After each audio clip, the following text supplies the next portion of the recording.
नैनम छिद्यन्ति शस्त्राणि नैनम दहति पावका न चैनम क्लदन्त्यापो न शोषयति मारुता। तो मुख्य सेविका भर्ती की फाइनल आंसर की आ चुकी है। फाइनल आंसर की आने के बाद आपकी कट ऑफ क्या होगी ये आपका लगातार प्रश्न बना हुआ है। उससे जुड़ी हुई पूरी जानकारी अभी मैं आपको लेकर आया हूं। नमस्कार, जय हिंद दोस्तों, स्वागत है आपका आपके अपने यूट्यूब चैनल पर। वीडियो को लाइक कर लीजिएगा, चैनल पर नया है चैनल को सब्सक्राइब कर लीजिएगा। आप सभी लोग काफी महीनों से इंतजार कर रहे थे कि फाइनल आंसर की कब आएगी, फाइनल आंसर की कब आएगी, और फाइनली फाइनल आंसर की आपकी आ गई है। उसमें आयोग ने क्या क्या किया है उसके बारे में बात करेंगे। अब कट ऑफ कितनी जा सकती है उसके बारे में मैं आपसे बात करने वाला हूं। देखिए, जो कट ऑफ है वो बहुत ही ऑथेंटिक बताने वाला हूं मैं आपको। मैं आपके साथ लगातार 2 वर्षों से जुड़ा हुआ हूं, तो मुझे पता है कि किस तरीके से आपकी ये परीक्षा हुई है, किस तरीके के बच्चे इसमें जुड़े हुए थे और किस लेवल का आपका पेपर आया था। उसके हिसाब से मैं आपको कट ऑफ बताने वाला हूं। आप सभी लोग अच्छे से तैयारी कर रहे होंगे अन्य परीक्षाओं की,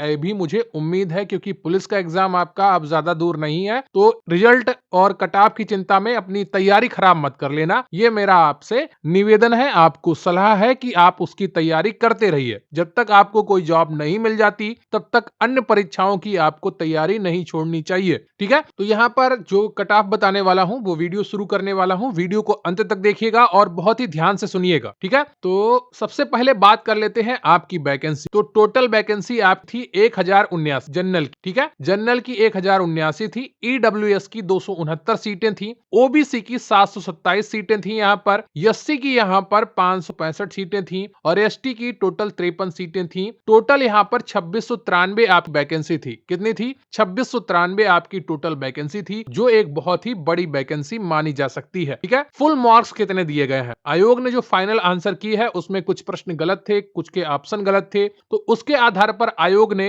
फर्स्ट शिफ्ट में 4 नंबर सबको दिए हैं 4 प्रश्नों के, सेकंड शिफ्ट में 3 नंबर सबको दिए हैं 3 प्रश्नों के, ठीक है। तो ये आपको फायदा करेंगे या नुकसान करेंगे? देखिए, ये पढ़ने वालों का तो नुकसान करेंगे, है ना। तो ये मत सोचिए कि 4 नंबर आपके बढ़ गए तो आपको फायदा होगा, बिल्कुल भी फायदा नहीं होगा। यहां से आपका 4 नंबर कट ऑफ की आपकी बढ़ गई, ठीक है। तो कट ऑफ भी आपकी यहां से 4 नंबर बढ़ जाएगी फर्स्ट शिफ्ट वालों की। सेकंड शिफ्ट की अगर बात करें, जब सबको नंबर मिल गए हैं तो 3 नंबर आपकी कट ऑफ भी बढ़ जाएगी। ध्यान रखिएगा, जो फुल मार्क्स मिले हैं इसका मतलब वो सबको मिल गए हैं, और जो सबको मिल गया है वो सबका कट ऑफ बढ़ाएगा। कितना? 4 नंबर फर्स्ट शिफ्ट वालों का ऐसे कट ऑफ बढ़ेगा, सेकंड शिफ्ट वालों का 3 नंबर कट ऑफ बढ़ेगा। वही अंतर आपको नॉर्मलाइजेशन में देखने को मिल सकता है। अगर आपने ज्यादा प्रश्न गलत नहीं किए हैं तो आपको फर्स्ट शिफ्ट वालों को नॉर्मलाइजेशन में नुकसान नहीं होगा, लेकिन अगर ज्यादा प्रश्न गलत किए हैं तो फर्स्ट शिफ्ट वालों का ज्यादा नुकसान होगा। वहीं सेकंड शिफ्ट वालों की अगर बात करें तो इनको थोड़ा फायदा मिल सकता है नॉर्मलाइजेशन का, बशर्ते इन्होंने ज्यादा प्रश्न गलत ना किए हों, ठीक है। तो 4 और 3, तो फर्स्ट शिफ्ट में 4 नंबर आपकी कट ऑफ बढ़ जाएगी और सेकंड शिफ्ट में आपकी 3 नंबर कट ऑफ बढ़ जाएगी, क्योंकि यहां पर ये नंबर सभी को मिल गए हैं, ठीक है।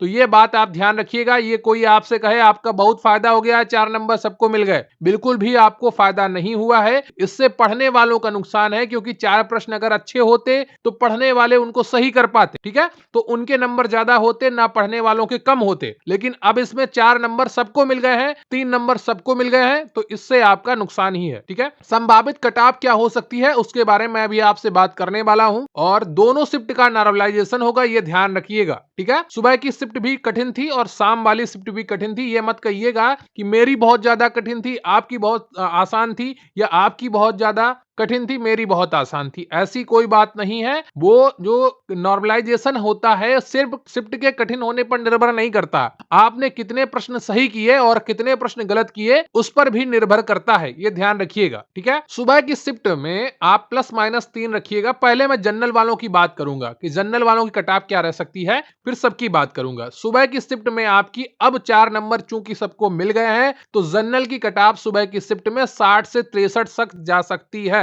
ठीक है। कितनी? 60 से 63 तक जा सकती है जनरल की कट ऑफ हो रही है। मैं फाइनल कट ऑफ बता रहा हूं, डीवी के लिए नहीं बता रहा हूं। डीवी के लिए आप कहेंगे तो बाद में एक वीडियो बना दूंगा। फाइनल कट ऑफ जनरल के लिए 60 से 63 तक जा सकती है फर्स्ट शिफ्ट में। वहीं शाम की शिफ्ट बात करें अगर, तो जनरल के लिए 57 से 61 तक जा सकती है, +-2, ठीक है। शाम की शिफ्ट में जनरल की कट ऑफ 57 से 61 तक जा सकती है, +-2 आपको यहां पर देखने को मिल सकता है। अब मैं आपको सभी कैटेगरी वाइज कट ऑफ बताने वाला वाला हूं। अगर जनरल की बात करें तो फर्स्ट शिफ्ट में 60 से 63 जा सकती है, सेकेंड शिफ्ट में 57 से 61 जा सकती है। ओबीसी की बात करें तो 57 से 60 जा सकती है फर्स्ट शिफ्ट में, वहीं सेकेंड शिफ्ट में यह आपको देखने को मिल सकती है 55 से 58 या 56 से 59 तक। ईडब्ल्यूएस कैटेगरी की अगर हम बात करें तो फर्स्ट शिफ्ट में यह आपकी 54 से 58 तक जा सकती है, प्लस माइनस 3 आप याद रखिएगा फर्स्ट शिफ्ट में और प्लस माइनस 3 आप याद रखिएगा सेकेंड शिफ्ट में। ठीक है, तो ये चीजें आप ध्यान रखिएगा। और सेकेंड शिफ्ट में ईडब्ल्यूएस की कट ऑफ जा सकती है 50 से 53 के बीच। अगर आपके इतने नंबर हैं तो आप सुरक्षित महसूस कर सकते हैं, लेकिन मेरा मानना है कि आप बहुत अच्छे से तैयारी करिए। कम से कम आपके हर कैटेगरी में 55 से अधिक नंबर होने चाहिए, जनरल वाले के 58 से अधिक नंबर होने चाहिए। वहीं अगर एससी कैटेगरी की बात करें तो यहां पर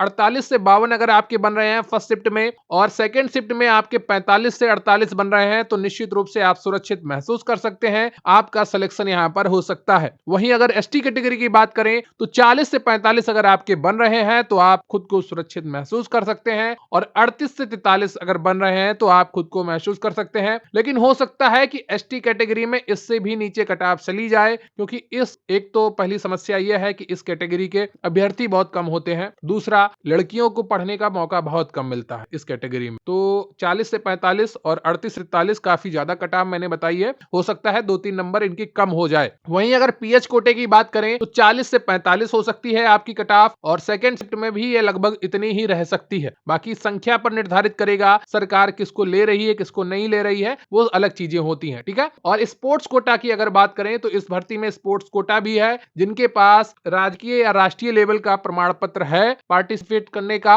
तो उनको यहां पर स्पोर्ट्स कोटा के तहत नौकरी मिल जाएगी, बशर्ते उनके कितने भी नंबर हो। ठीक है, तो उससे फर्क नहीं पड़ेगा, क्योंकि बहुत कम संख्या है लड़कियों की जो स्पोर्ट कोटा के तहत इसमें फॉर्म भरी है और उनका होने की पूरी पूरी संभावना है। ठीक है, तो जो कटाव मैंने आपको बताई है बिल्कुल सटीक है, बहुत एनालिसिस करने के बाद बताई है। और जो आपसे कहे कि आपका 4 नंबर बढ़ गए सबके तो फायदा हो गया, नहीं, फायदा नहीं हुआ। 4 नंबर आपकी कटाव बढ़ गई है फर्स्ट शिफ्ट में। वहीं अगर कोई आपसे कहे 3 नंबर आपके सेकंड शिफ्ट में बढ़ गए तो आपको फायदा हुआ, बिल्कुल भी फायदा नहीं हुआ, आपका नुकसान है। कटाव आपके 3 नंबर बढ़ गई है। ठीक है, तो ये ध्यान रखिएगा। आपको अच्छे से तैयारी जो आपने की है, आपका जो पेपर था वो बहुत ही अच्छा हुआ था। और जो अब रिजल्ट की बात अगर करें तो रिजल्ट अब आपका ज्यादा दूर नहीं है। ठीक है, 13 तारीख को अगर आपकी हियरिंग लगी है, अगर उसी दिन कुछ फैसला आपके पक्ष में आ जाता है तो हो सकता है कि फरवरी लास्ट तक आपको रिजल्ट देखने को मिल जाए। या अगर हियरिंग 13 तारीख को कुछ नहीं होता है, फिर कोर्ट केस ही डिसाइड करेगा कि आपका रिजल्ट कब आएगा। ठीक है, आयोग ने एक बहुत अच्छा काम किया है कि जो विवादित प्रश्न थे उनमें खुद को सही साबित करने की कोशिश नहीं की। आयोग ने तुरंत सबको नंबर दे दिया ताकि मामला कोर्ट में ना जाए। ठीक है, तो ये बहुत अच्छा कार्य किया है आयोग ने। जो प्रश्न विवादित थे उनको तुरंत सबको नंबर दे दिया है कि कोर्ट में जाने का आप कोई मतलब नहीं बनता है। इसलिए आयोग चाहता है कि आपकी भर्ती जल्दी पूरी हो जाए। अब बस देखना है कि कोर्ट केस कितनी जल्दी आपका पूरा होता है। जैसे ही कोर्ट केस आपका कंप्लीट होगा, जो रोक लगी है जैसे ही वो हटेगी, आपका रिजल्ट भी आ सकता है। तो वीडियो को लाइक कर लीजिएगा, चैनल पर नया है चैनल को सब्सक्राइब कर लीजिएगा। आपके मन में कोई डाउट हो, कोई प्रश्न हो, कमेंट करके बताइएगा, मुझे आपके कमेंट्स का इंतजार रहेगा। तो थैंक यू वेरी मच, जय हिंद, जय भारत। और आप सभी के लिए मेरी बहुत बहुत शुभकामनाएं हैं, और आप सभी लोग अच्छे से तैयारी करते रहिए। पुलिस का एग्जाम जरूर दीजिएगा, ओवर कॉन्फिडेंस में मत आइएगा कि अब मुख्य सेविका में हो जाएगा, पुलिस का एग्जाम छोड़ दें। तो ऐसा मत करिएगा। जिसने फॉर्म भरा है अच्छे से 6 दिन बचे हैं, 6 दिन में तैयारी करिए और उसका एग्जाम दीजिए, और अपनी उधर भी सिलेक्शन सुनिश्चित करने की कोशिश करिए। ठीक है, तो बस शुभकामनाएं हैं आपके लिए।